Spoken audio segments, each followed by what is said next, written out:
ফইনি করে ফই নিয়ে ভাত খাইতে ভাত পান বাপ মারায়, এমন একটা বাপ মারায় বিশ্বাস করেন গাইস। কিছু কিছু রাগী মানুষ আছে না, মুখ চেয়ে লাথি মারতো, বুঝছেন?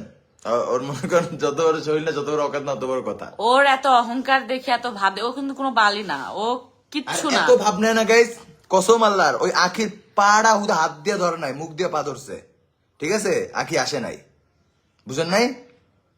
আইনা আবার সেরিডার দিত, সেরিডার জীবনটা নষ্ট করে, কিন্তু সেটা ভালো কিন্তু আছে। এখন একটা সময় যাই হোক তিশা পস্তাবে, এত অহংকার এত ভাব থাকা ভালো না, কেবল তো বুঝছিস? মনে করেন আটতালা দিয়ে নামছে বস্তিতে, ঠিক কেবল আছে? তো কদিন পরে বস্তিতে রাস্তায় নামছিস, নামবো। কয়দিন পর রাস্তায় নামবে, মিলায় নিস যখন লাথি দিয়ে বের করবে। বিয়ে যে করালো 3 নাম্বারটা, সবকিছু ও করলো, নাইচে গায়া সবও করলো, কিন্তু কি হলো মাঝখান থেকে আমাদের দোষ দিয়ে দিল, ঠিক আছে? ও কিন্তু একবার ক্লিয়ার করে বলে নাই যে রাজা মৌসুমী কিন্তু এই বিয়ে কিছু জানে না বা কিছু করায় নাই।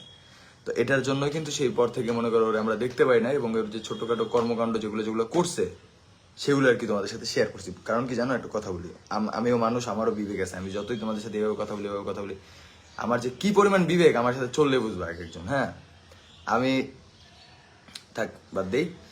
তো সেইখানে ওর বিষয়ে কথা বলার একটাই কারণ, ও আমাদের সাথে খারাপ করছে। আর ওর যে দালাল যারা যারা এখানে আসো, তোমাদের একটা কথা বলি, ভোদাই ঘরে ঘরে কাম নাই নাকি নিজের বাতার নাই, আরেকজন আর বাতার কি করলো, এই বাতার কি করলো, এটা এত গুতাগুতি বাগেন্দা।